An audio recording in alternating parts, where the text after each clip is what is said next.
Hey friend, you are here.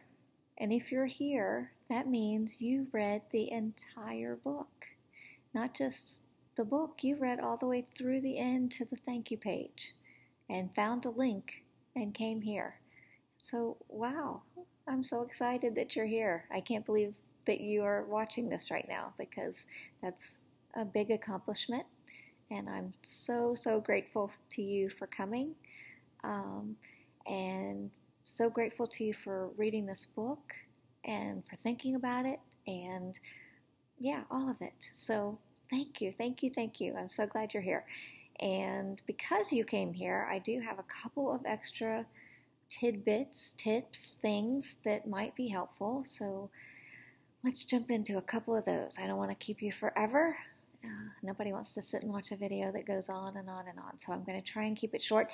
But first, okay, so tip number one. I don't know if you, when you came here, if you looked around the website at all, but if you did, you may have seen that I do an 8-week program for parents or caregivers of anxious kids. And in that 8-week program, basically what a lot of it is taking the steps that you just read about in this book and spending a week walking through each one and just practicing it, getting some coaching around it. So my first tip for you is that you don't have to do my 8-week program.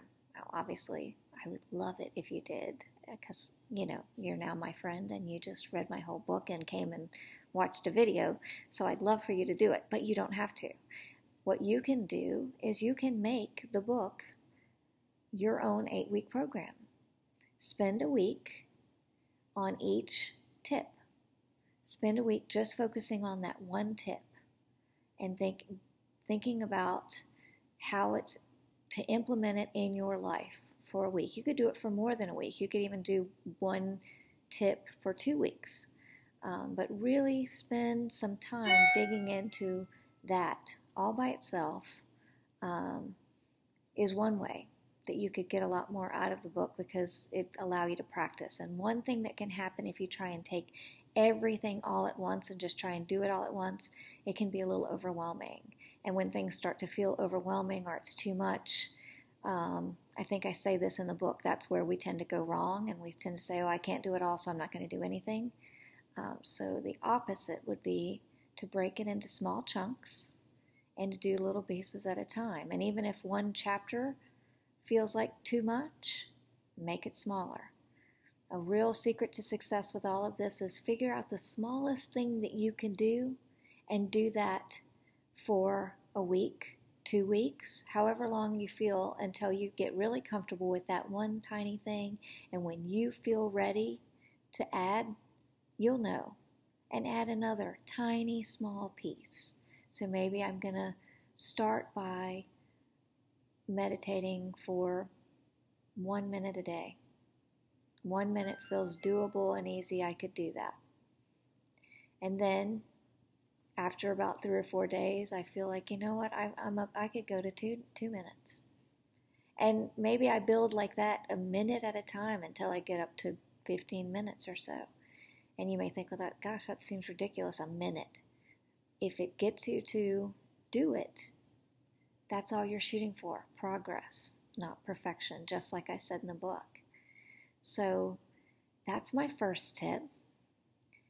My second tip, which is also kind of related to things I said in the book and very related to what I have said over and over about it's progress, not perfection,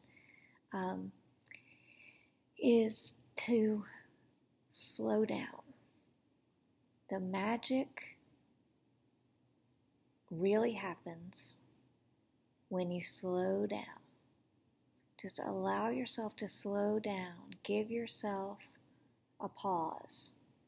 And when you pause, that pause is the place where you're able to ask yourself, am I making this mean something? Did the person who hurt my feelings really mean it in the way I'm taking it, or am I making it mean something else? I feel myself about to reach for a Snickers bar. Do I really want a Snickers bar? Or am I using that Snickers bar as a coping strategy like we talked about in the book? Am I trying to avoid feeling something uncomfortable by having a Snickers bar? The pause, the slowing down enough to have a pause, is where you are able to do the other most important thing about all of this, which is noticing. Noticing what's happening, noticing what's going on, noticing what you're feeling in your body, what you're thinking in your head, what your intuition is telling you. That's also something we talk about in the book, that unless you pause and notice, you never get a sense of your intuition. Sorry, that was my dog. So, important. I can't stress the importance of those things. You think, noticing doesn't feel like it's something, but it's huge. And noticing allows you the other key thing that is going to make progress and keep you making progress with all of the things in the book. When you notice, you will notice things that are better. You will notice what you've changed. You will start pausing. You will start giving yourself space where you don't immediately react to things. You might diffuse situations that could have gone wrong, but didn't go wrong because you took that pause. You noticed. You waited. You thought about it. You felt into your body. You didn't eat the Snickers bar. You didn't yell at your child. You didn't yell at your sister-in-law.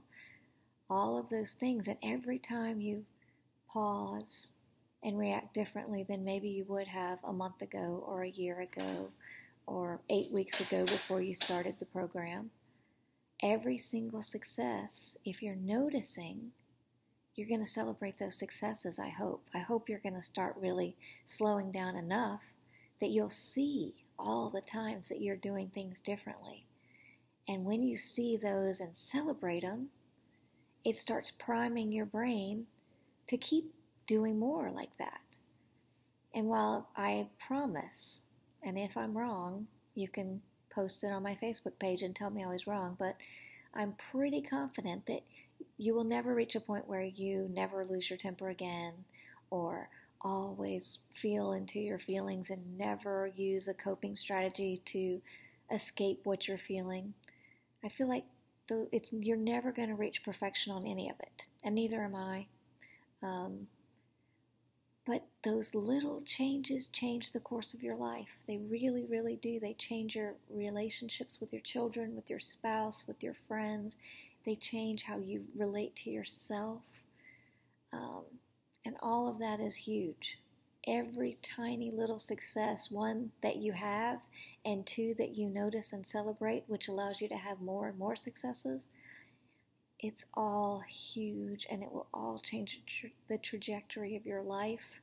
So, yeah, it's kind of this weird paradox, and I talk about paradox all the time in the book, but that's a big one. It's little bitty things that almost seem inconsequential in the moment that will make the biggest difference across the span of your life. So do these little bitty things. Make it small enough that you can do it.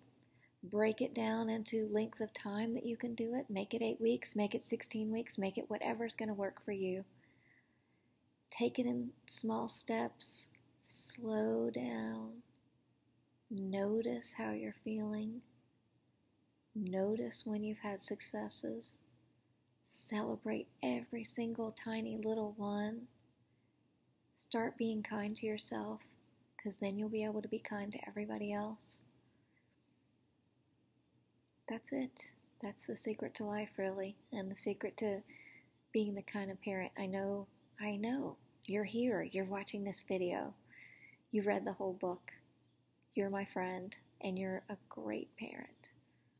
I know you're a great parent because you did all this, because you're sitting through this video, and because you're a great parent, you're just going to keep getting better and better, and your kid's going to be better and better because of it. So I have so much gratitude for you for reading the book, for sitting through the video. I hope that you'll come and join me on my Facebook page and where I can continue getting to know you. I hope you'll let me know how things are going and what you've done and how it's worked. Yes, I just can't thank you enough for even coming, being here, doing this, reading the book. I hope to see you soon. I hope to keep running into you on Facebook and elsewhere. So thank you so much. I hope this tip works. Please let me know.